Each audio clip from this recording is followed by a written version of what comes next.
gentlemen, we've come to the end of episode 77, and we're almost at the end of 2015, which means a lot of companies are having their big shows.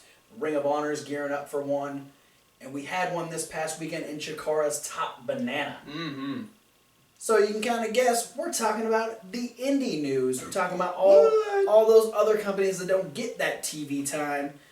Before we go over to AIW's No Sleep Till Brooklyn and Chikara's Top Banana, I'm going to talk to you about what happened this week and in a couple days, what will happen on Ring of Honor. So, if you want to skip straight to the AIW and Chikara results, go ahead and click to the time below. So you're not spoiled for what's going to happen on Destination America this week. And if you're still listening now, your fault. Ready? Heck yeah. You can actually talk about this one because you watched it. I watched it. I like watching the Ring of Honor. Yeah. Alright, so we open up with a tag team match. This is the TV return of Red Dragon. Heck yeah. They're taking on the Beer City Bruiser and Silas Young, who are accompanied by the boys. And we do have Adam Cole come down near the beginning of the match to do commentary. His commentary might have been my favorite thing about this match. He's such an asshole. He was just like, oh yeah, Silas Young is really strong. Especially when he hits Kyle O'Reilly. Yeah, the special... Oh look, here's Bobby Fish doing all the work like usual. Yeah, the special commentators were interesting on this episode. Each match had one. Yeah. We did have the boys getting a bit more involved this time around. They're starting to side more so with with Silas and Beer City Bruiser. But despite the attempts of Silas Young and the Beer City Bruiser, Red Dragon did pick up the win. Silas Young, though, that flip out of the corner, holy shit, I didn't know Silas Young could do that. The one thing, too, is I want to comment that I'm always, and I've seen him wrestle before, I saw him in the Top Prospect tournament. Oh, and I've seen a lot of things. I know where this is going. The fact that the Beer City Bruiser can run as fast as he can. And be as big as he is. Yes. Because he does the cannonball in the corner all like Kevin Owens, and he did a couple other running spots in the match, and the fact that he picks up so much momentum, he always catches me off guard, and then he hits like an avalanche with a cannonball, and I'm like, oh shit, the guy's probably not pleasant. But Silas Young almost wins the match with Misery, one of the boys causing a distraction, but then the other boy actually distracts the referee while Silas is trying to pin I believe Bobby Fish.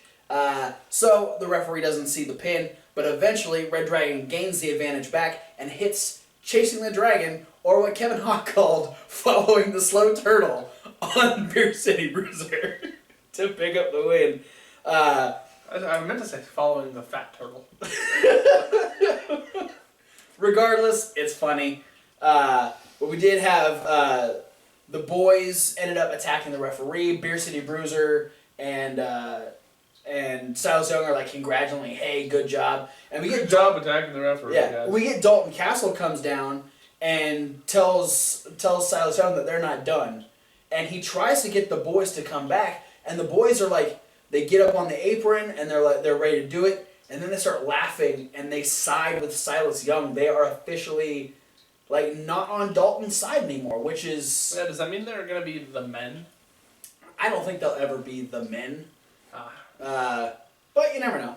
Alright, fair enough. We had Chris Sabin come out and demand to find out who the KRD member is that keeps throwing him under the bus and screwing over the Addiction. Yeah, well, let's be honest. At this point, either Chris Sabin is paranoid or he's having a total, Fight Club personality disorder, because this KRD member dresses exactly like Chris Sabin, wrestles exactly like does him, all of Chris Sabin's moves, and only shows up when Chris Sabin happens to not be around. Well, Chris Sabin was pretty sure that the guy was there. He called him out, and we watched a second Chris Sabin walk to the ring with a KRD mask on. Yeah, the fact that they got somebody, they got the exact same outfit. Yeah, the same jacket, the same hood, all black, and that little hunched over walk. Just the fact that they were so precise in matching up outfits put the effect really well. Yeah. And Saban's kind of freaking out at this point because the guy has his mannerisms down so well, and and this guy didn't even wait. He got in the ring, immediately took the mask off, and it was Alex Shelley, the other half of Motor City Machine Guns, and Saban was like, "What the fuck?" and just kind of like he was done, and he just kept staring at Shelley like, "Oh shit, now." He had that I saw a ghost. Yeah. Look on his face, which I think was the ghost of Alex Shelley's front teeth. The broken ones? Ouch. Literally. Too soon? A little bit. We had Roderick Strong taking on Samson Walker. This guy was he was we did a Bobby Fish commentary. His commentary was pretty much the highlight of this match, though, because he was attacking Roddy for being the TV champion a lot, saying that Nigel McGuinness actually reduced the TV title to being just a consolation prize because Roddy had so many chances to take the world title from Jay Lethal, couldn't do it, and so when Nigel finally made the match for the TV title, then Roddy wins. Awesome, good job. You couldn't be ROH champions, but you could have the TV title. Yeah. So, Bobby Fish is pretty pissed off about that. He has a title match at Final Battle. He even, towards the end of the match, grabbed the belt from the timekeeper's table and started wearing it. Yes. Roddy ended up picking up the win. He hit the double knee gut buster and then the sit kick for the win. And just to piss Roddy off, Bobby Fish put the title on and got in Roddy's face. And they actually had to be separated. Bobby Fish has a point, though. I mean, with as many attempts at winning a title as Roddy got, Bobby Fish feels like he kind of got screwed out of it. So he's going to make sure that he brings some legitimacy back to the title, just like Jay Lethal had. Yeah, and this match is part of the what is it? Roderick Strong versus the World. It's. I guess that's kind of what they're billing it as, is that this was like this match with Samson Walker. Samson Walker, great generic name. He had a good spine buster. That was about it. Yeah.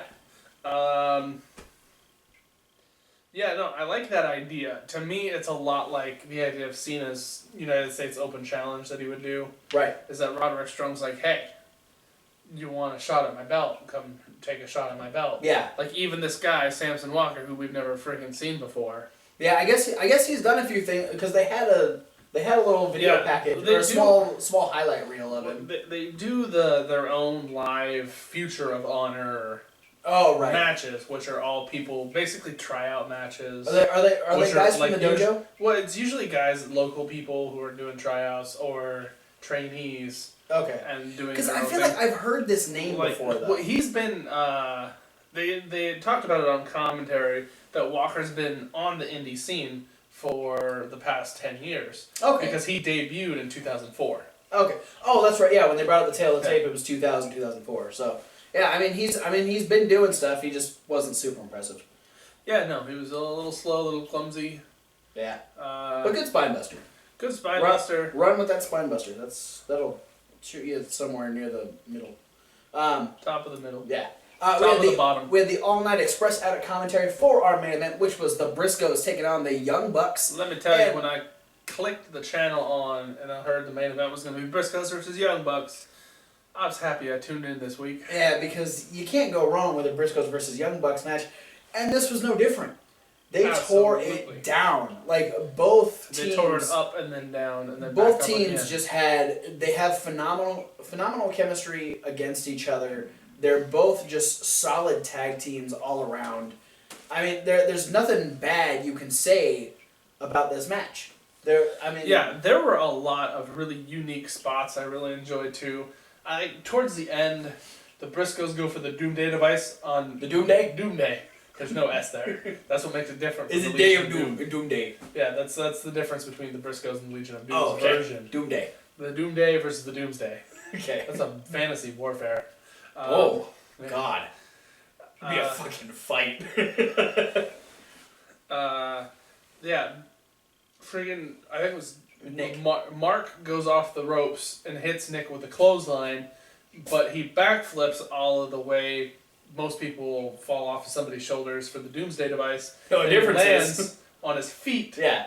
And then I think he waits for Mark to turn around. And he hits him with a super kick. Hits him with a super kick. Yeah. And then Matt comes in and they hit Jay with a double super kick. Yeah. And that spot was just like, oh fuck, I've never seen anybody land on their feet from getting, like, I've seen people reverse that position, the electric chair position. Mm-hmm. I've seen people reverse it. I've never seen anybody land on their feet after getting clotheslined off, though. Yeah. There was so many super kicks in this match, though. The Briscoes threw a lot of super kicks too. They were like they were neck and neck with the Bucks. The Bucks did end up picking up the win, hitting.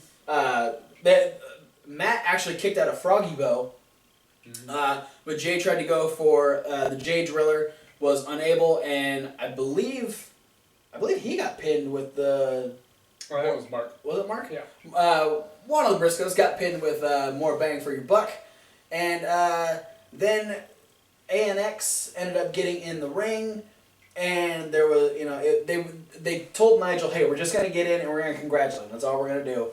They did, and it ended up turning into a 3-team brawl where all the referees and multiple security guards bombarded the ring. I love that Kevin Kelly's like, we're gonna need security for the security. Because security had to like start fighting back against all the teams too. Well, here's the thing: is security were trying to separate all the teams, and you had the Briscoes, the All Night Express, and the Young Bucks all trying to get at each other. And then I noticed to the left of the ring, Nick Jackson is just attacking security guards. Yeah. He super kicks one, and then he throws one out of the ring, and then he goes for a super kick on another one, and he's like starts to move out of the way, and Nick is just like following him around, waiting for him to turn around the whole time.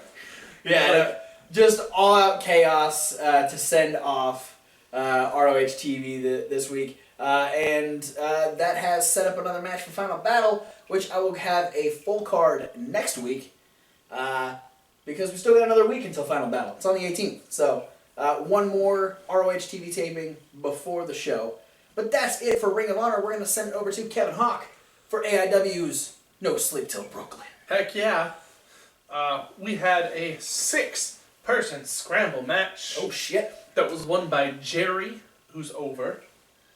Oh, right. Jerry is over. Oh, you know what? Speaking of Jerry Lynn will be on next week's ROH. Yes, he will. So Jerry, he defeated Rex Brody, Space Monkey, Big Mo, Eric Ryan, and Marion Fontaine. All right. A very eclectic cast of wrestlers in that match. I'm pretty sure I've seen Space Monkey, and he's interesting. Yeah, Big Mo is big, and Marion Fontaine is polite. Yes, Marion Fontaine's a nice fella. Yeah. Then we had the tag team match that I talked about last week, where Weird World was going to take on Joshua Singh and Dr. Daniel C. Rockingham. Right. The match ended up getting thrown out as a no contest due to interference by Ethan Page, the AIW champion, which then immediately led into an AIW Absolute Championship match between Ethan Page and Candice LeRae, which Ethan Page successfully retained his championship. Just right in the middle of the show? Yeah, second match. They interrupt match 2 and turn it into a championship match. Alright. And then we had M-Dog 20 defeat Alex Daniels. We had Colt Cabana defeat Kikutaru. Boom! We had, in what was considered one of the biggest upsets this year in AIW, Frankie Flynn defeated Cliff Compton. Wow. And in the main event, then we had Brian Carson defeat Kaplan, and then in the main event, we had Grado defeat Tracy Smothers. Nice. And then we get to the moment where I've been waiting for, he's been waiting for, because I've been trying to keep him in the dark about everything that's happened at Chikara's Chikara Top season Banana. finale. Top Banana, this was at the 2300 Arena in Philadelphia. They had this place looking real snazzy. I've seen a couple pictures. I haven't really got to see like the whole overview of it, but now that I've tried to avoid spoilers, I can actually like look at some of these pictures. So yeah, awesome. Speaking of which, before we go into this, if you haven't seen the Eddie Kingston promo, yes, oh my God, check out our Facebook, check out Chikara's Facebook, check out this week's event center. Yeah, Holy shit! At the last event center, they had Icarus and Hollow Wicked both cut promos.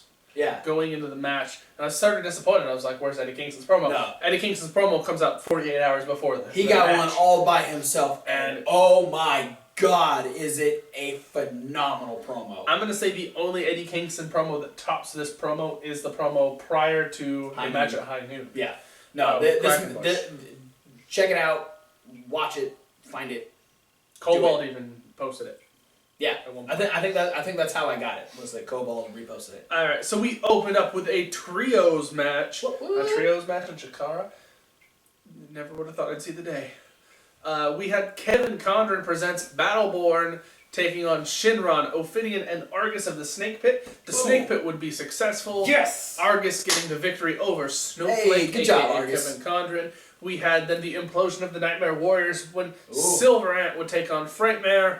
Frightmare would reverse an ankle lock into a pinning combination to get the 3 count on Silver Ant. Damn. Then we had another trios match pitting the Gentlemen's Club, Drew Gulak, Chuck Taylor, and Orange Cassidy versus the Batiri. The Batiri would win when Cobalt would get the victory via spearing Orange Cassidy. Oh, well, that's going to knock him right out. Yes.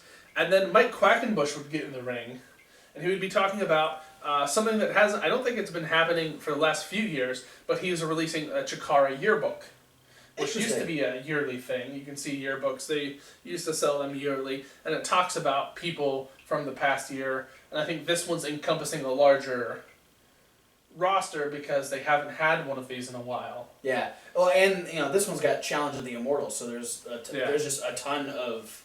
And Quackenbush is going through and explaining, and he gets to a specific page, and the lights shut out. What the? And when the lights come back on, standing next to Mike Quackenbush, looking at the yearbook, is none other than Archibald Peck. What? Upon seeing his entry in the yearbook, Archibald Peck would then exit the ring and walk to the backstage area. Why does Archibald Peck do weird shit? There was 2 of them at one point. Him and 3.0 drove the DeLorean to National Pro Wrestling Day.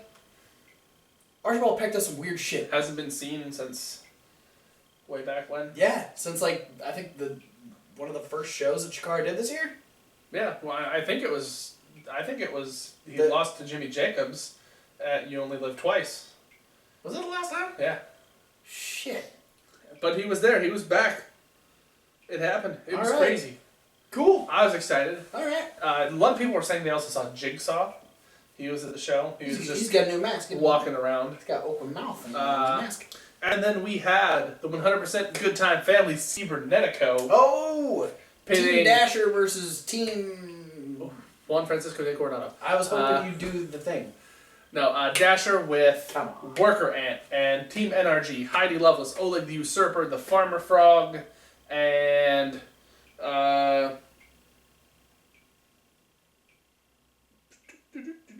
That's the last one.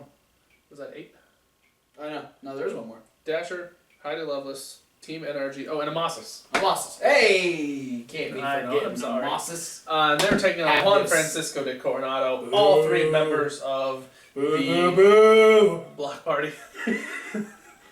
The debuting Wani. Cool. I don't know who you are. I can't boo you yet because I don't know you. Pinky Sanchez. Jakob Hammermeyer. Alright. And Mr. Touchdown. Alright. I don't like the first half of the team. The one guy I'm okay with, the last 3 guys are cool. Yeah. So here we go. I'm going to run down the eliminations. Alright, here. let's do this. First elimination came, it was, and I'm sure you're going to be thrilled about this, Mr. Azerbaijan. Yes! By Dasher Hatfield. Now, Mr. Azerbaijan is not Sexiest Man. It is now Dasher Hatfield. Yes. 2015 Sexiest Man of Azerbaijan. And then, just to keep your winning streak going, the next elimination would be Prakash Sabar via Hype Rockwell of NRG. He's the big black dude. But then Hype Rockwell himself would get eliminated by my pick to win, Pinky Sanchez. Ooh. Followed by Pinky Sanchez eliminating Amasis. Boo.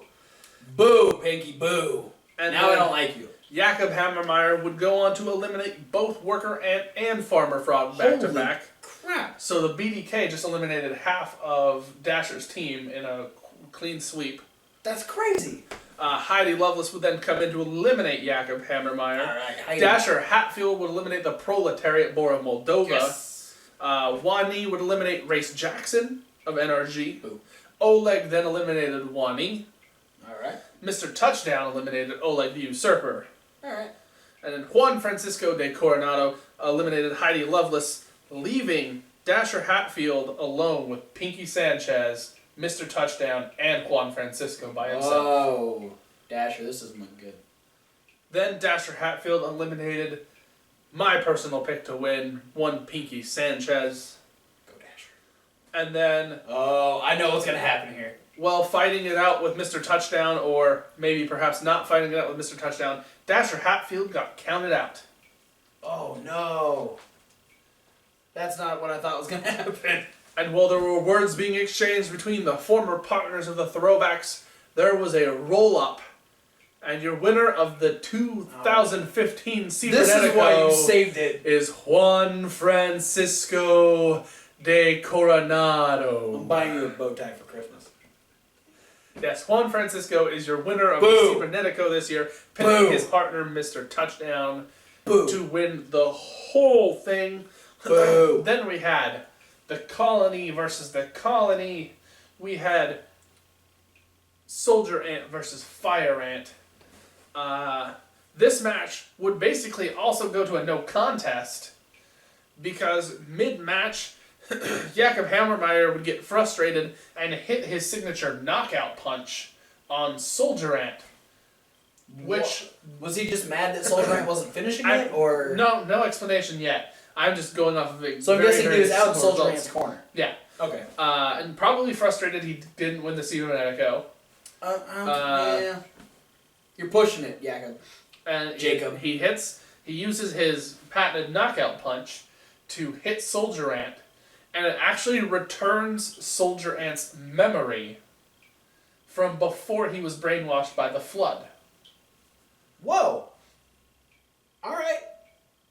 So basically, then the whole thing ends with the Colony reuniting with Fire Ant, Silver Ant, Soldier Ant, and Worker Ant. That's one of the pictures I saw. I saw all four of them.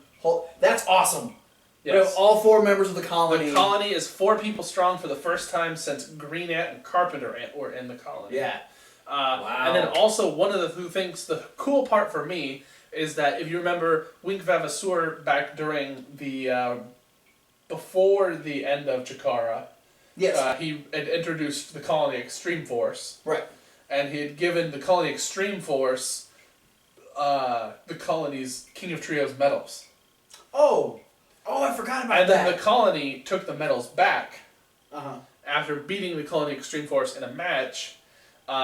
When they came out for the big reunion, when Silver Ant and Worker Ant came out, Worker Ant actually came out with the King of Trios medal that he got during that match, which was Soldier Ant's King of Trios medal, and gave it back to Soldier Ant. Oh, right in the feels. Yeah. Oh, that made me feel all fuzzy inside. That's cool. Good on you, Worker. Now the ants are all friends, and Soldier Ant is back where he belongs Hell in yeah. the Colony. The anthropomorphic ants are friends again. That's awesome. Then we had the Challenge of the Immortals Finals.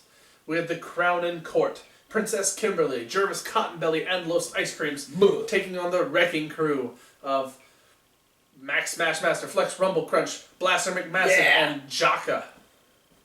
I like those second two. I I don't have a problem with Flex. He just doesn't impress me that much. I don't like Max. He bugs me. Blaster's cool though.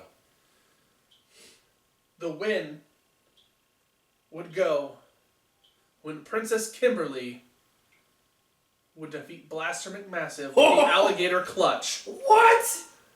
making Crown and Court your Challenge of the Immortals champions. They were in last place. And all 4 of them get 3 point tokens to use for any opportunity down the line. Could be Campeones de Parejas matches, could be Grand Championship matches, and I don't know what else these points could be in contention for. I'm sure there's something.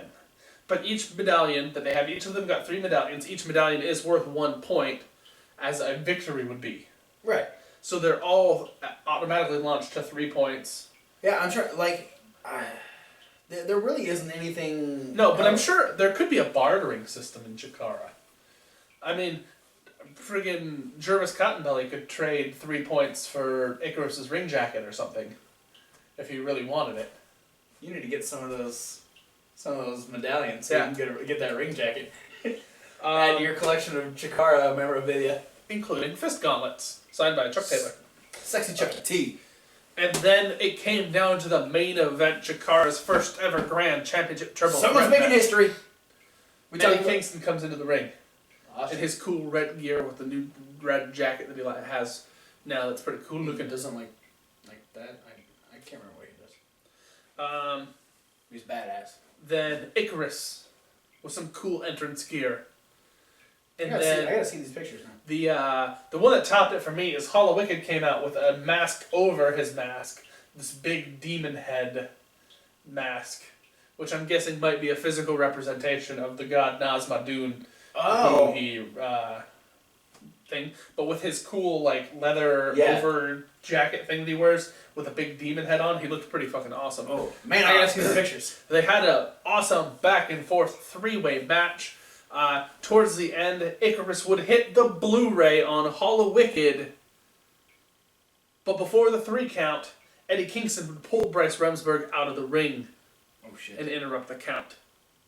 Making me nervous because I don't know what happened. Once Bryce gets his bearings back in the ring, Hollow Wicked would then hit Eddie Kingston with the Never Wake Up DDT and retain the Chikara Grand Championship. He just beat the 2 former champions at one time.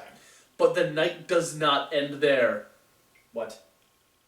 Princess Kimberly would emerge and immediately trade in her 3 points. No. And defeat Hollow Wicked, your new Grand Champion, ending the 2015 season is crowning court captain Princess Kimberly. You know what? We said it last week. Someone was making history.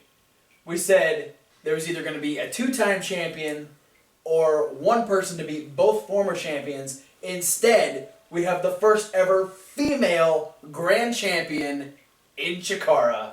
Yeah, and that is awesome, fantastic. There's an awesome picture now circulating of Kimberly and Heidi Lovelace posing I saw together. that picture. I didn't notice the fucking championship was there. That it's Chikara's first female Grand Champion and first female Young Lions Cup winner in the same year. That's right. That's fucking cool. Go Chikara, go Kimberly. Chikara! You won. You're the Grand Champion. Some of the pictures, the look on Bryce's face is just freaking flabbergasted that he just took part in this thing. And Kimberly looked surprised that she won. Women's wrestling, man. It's taking over the world this year. And that's it. That's it for my results. All right. I went in a little more detail than I usually do. Hey, that's cool. Hey, it's a season finale. You gotta go into detail with the season We'll be back with Chikara. We'll be back in January. Yes. All right. So time to move on to some news. Yeah, stories. we got a couple news stories. We'll start off with the unfortunate story. ECW wrestler Hack Myers passed away this weekend, Saturday afternoon. Axel Rotten posted on his Twitter that Hack had just recently had brain surgery and there was complications that unfortunately slipped him into a coma, and he passed away in the afternoon of Saturday. On the opposite side, the good side of potential death, there was the rumors that JR had passed away. Started by somebody. Yeah, somebody apparently hacked into his blog. His blog, and then posted on his Twitter that saying that it was from a longtime friend that JR had passed away. JR is still alive, thank God. Still making barbecue sauce. I'm gonna quote coining the phrase slobber. I'm gonna quote his tweet here. Someone hacked my Twitter account this morning. I'm not dead, but I am pissed. Not a good rib, costing me big money to repair my PC, etc. Spread the word Jim Ross is alive and well. Don't have time to die. Thanks to all those that reached out. Sorry for the inconvenience. So, spread the word that JR is in fact still alive. Yep. Also, by God, he is not broken in half. Someone actually posted earlier today. It's like, by God, stop this hoax. The man has a family. I like it.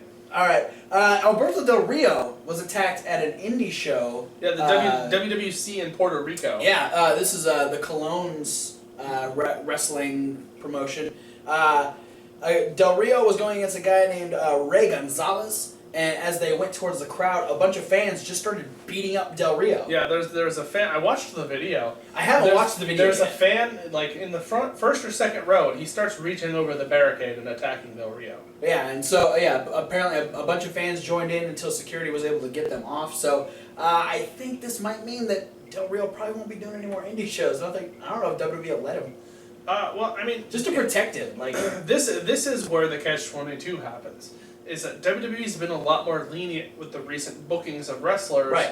letting them, like Del Rio and Samoa Joe especially, finish all of their contractual obligations, their independent bookings that they've already had, and having something like this happen could really have them tighten down on this specific thing. So people might end up getting cut out of indie shows again, or people might lose the chance to get signed by WWE if they've got too many bookings in the future. Exactly. And to finish it off, no shocker to anyone, I guess, Rey Mysterio was supposed to partake in a AAA show over the weekend, but unfortunately he's out with a knee injury, which is something that has plagued him for the last few years. It doesn't seem like it's anything too serious. It's not going to need surgery or anything. He just was unable to compete over the weekend. So, sorry to those that wanted to see Rey Mysterio wrestle AAA. But that is it for news. I have no upcoming shows. I'll have Final Battle next week. Sorry for getting your hopes up if I did this week. I ain't got it because I got one more ROH TV taping before that. But I know Mr. Kevin Hawk has a couple shows. I do. This upcoming weekend, Friday the 11th, we're going to have Shine 31. That's coming from the Orpheum in Ybor City, Florida. All right. No matches yet announced, but I do have some of the competitors that will be there. All right, let's do it. The Shine champion Santana is going to be there. The stable Valkyrie in all their glory. All 7 members are scheduled to be there. It's a lot of ladies. 5 in-ring competitors and 2 managers. Allison Kay, Jessica Havoc, the Lucha Sisters, Leah Von Dutch, Amber Gallows, Thunder Kitty, the tag team Legendary, and their manager Leilani Kai, and the Buddy System, Solo Darling and Heidi Lovelace are all scheduled to be there, and potentially a few more people. All right. And we'll have results of who fought who and who won next week. And then we're gonna have PWG starting their all-star weekend. All night weekend. Star 1. All-star weekend night 1. Yes. On Friday, we're gonna have Mark Andrews versus Chuck Taylor. Oh, that'll be good. We're gonna have Ricochet versus the villain Marty Scurll. That'll be good too. We're gonna have the Unbreakable Effin' Machines. That's Brian Cage and Michael Elgin. If you didn't know that scary team existed. That's a scary team. They're going to be taking on also an equally vicious team in the American Wolves. Oh, that'll be fucking good. Then we're going to have see that. Trevor Lee versus Will Ospreay. We're going to have Speedball Mike Bailey versus Kenny Omega. Nice. We're going to have the Young Bucks defend the PWG Tag Team Championships against Tommaso Ciampa and Johnny Gargano. I think I've seen them team somewhere. And then we're going to have Roderick Strong defending the PWG Championship against Matt Sydal. Oh, shit. And then on Saturday the 12th, we have a day that every year this day comes around, this guy dreads it a little bit. This guy. I'm pointing towards Travis Colt for all you people in the podcast. I know what it is. Because CZW presents one of their most violent days of the year, Cage of Death. We're going to have, beforehand, before the Cage of Death show even starts, CZW is having a Dojo Wars end of the year special. And one of the matches is an over-the-top battle royal where the winner will get to participate in the Cage of Death show. So congratulations! Somebody from Dojo Wars is going to get basically bumped up to the main roster to participate in the last show of the year. That's kind of like when Bo Dallas won a battle royal to go into the Royal Rumble.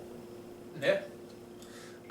There's also going to be a lot deathier. A scramble match where They're going to be qualifying for the 2015 Best of the Best tournament. Okay. No participants announced for that yet, but I'm sure there will be at least 4 or 5, 6 of them. All right. That's where I'm guessing the Dojo Wars Battle Royal winner is going to end up.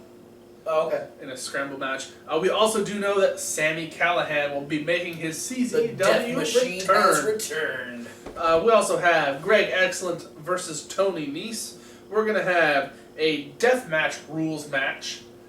That's what it says, deathmatch rules. Between Danny Havoc and Ricky Shane Page. We're going to have the Amazing Gulags taking on the Beaver Boys. We're going to have the I Quit match between Chainsaw Joe Gacy and Tim Donst. Yep. Joey Janela defends the Wired Championship versus Leo Rush. Team Tremendous will be defending the Tag Team Championships against the team of Black G's and Pepper Parks, aka TV Ready. And in the Cage of Death, Matt Tremont will defend the CZW Championship against Masada, the Nation of Intoxication's Devin Moore, and A.R. Fox. Jesus Christ. 3 opponents, 1 gnarly match. Matt Tremont Lots of blood. will be lucky if he makes it out of this one champion. But then he can calm down because we're going to have All-Star Weekend Night 2. Yes! That's so much better. Where we're going to have Chuck Taylor again, this time against Kikutaro. That'll be nice. That'll be Oh, fun. do we get funny equals money at the show? No, just Kikutaro. Oh. Unless, Oh, there could be more matches unannounced. Yeah. Maybe More surprises. Grado and Colt Cabana will be hanging out there somewhere. Marty Skrull versus Timothy Thatcher. That'll be good. Don't blink, because we're going to have Mark Andrews versus Ricochet. That's going to be real fast. That's why he said don't blink. And then there's going to be a potential Tag Team Championship match. Because we're going to have... We might put our titles on the line. Well, no, it's because Johnny Gargano and Tommaso Ciampa might be the Tag Team Champions. Oh. As they will be facing the Unbreakable Effing Machines. Oh, shit. Dude. After watching Tommaso Ciampa go against Samoa Joe this week on NXT, I feel bad for Gargano. I don't feel bad for Gargano. I see this match having a lot of potential because when we first started the rundown, one of the big top feuds in Ring of Honor at the time was Elgin and Ciampa. Right. They were having their big, super intense back and forth rivalry. Yeah, exactly. Then we're going to have Will Ospreay versus Kenny Omega. Nice. Then we're going to have a potential PWG Championship match. Okay. Because the could-be champion, Matt Sydal, will be taking on Trevor Lee. Ooh, and then our main event great. is going to be a 4-against-4 guerrilla warfare match. I'm guessing one team is going to be Mount Rushmore. Yes, Mount Rushmore 2.0, that is Super Dragon, Roderick Strong, and the Young Bucks. They're going to be facing off against Speedball Mike Bailey, Chris Hero, and the world's cutest tag team, Joey Ryan and Candice Ray. Hell yeah. In a guerrilla warfare. That's insane. A lot of stuff's going to happen. Probably a lot of blood is going to happen. Yeah. They're going to maybe try and compete with Cage of Death. Hopefully not. And Mount Rushmore, watch out because you're facing the strongest dick in wrestling. Yes. The master of Dong style, Joey Ryan. Scurry. That's it for upcoming events. Hope you guys are ready for some fun stuff. All-Star Weekend is usually a big treat. Check out the playlist, guys. Yeah. We got one of these. There's a Raw review, there's a midweek wrap-up, there's a SmackDown rundown. Thomas gave us his top 5 for the month. His top 50 and his bottom 3. Yeah. But there's an extra bottom 3 going on. Yeah. Which is fun because for those unlucky 3, we don't give them the... They don't get very flattering pictures. They don't get very flattering pictures, so check that out. Also, you can rewatch Indie News if you want. Please do. And just put it on loop. Speaking of the indie guys, check out that description because there's links to all the peeps we just got done talking about. And more. Many, many more. Because there's like LookMonoFans.com. There's ChikaraPro.com. ROHWrestling.com. CZWrestling.com. ProWrestlingGorilla.com. WWN Live. And lots more. And below that are all of our links, like the Facebook, all 3 Twitters, 2 Tumblrs, an Instagram where we do weekly wrestling photos like Man Crush Monday, Tag Team Tuesday, Woman Crush Wednesday, Throwback Thursday, and Finisher Friday. Heck yeah. And then also we've got to the podcast. Podcast, SoundCloud.com/Wrestling Rundown. Thanks to you, those of you that have been listening. For those of you listening on the podcast, check out the description as well, because there's a link to this YouTube page where you can check out all the videos. You can see all the fun pictures we put up. You can see how ugly we are. Yeah. You're welcome. And there's also 2 emails. In fact, I'm just gonna start listening to the podcast. You don't want to watch us anymore? Nope. All right. I'm tired of looking at myself. Yeah. I'm not even gonna do the show. I'm just gonna listen to the podcast. Click. I'm gonna phone in from now on. You can't do that.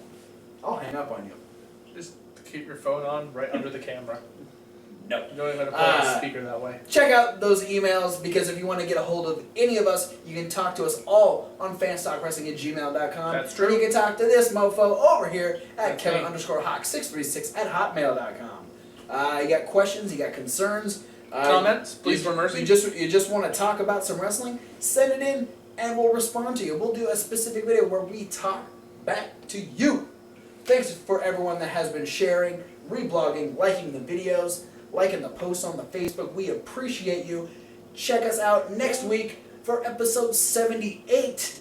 We're heading into TLC. We're heading into Final Battle. We're heading into a lot of things next week, so check us out. Thanks for watching. Takeover. Oh shit! Oh shit! Yeah. We'll see you guys next week, or at whatever video you decide to watch next. Maybe next week. Thanks. Fuck Sheamus.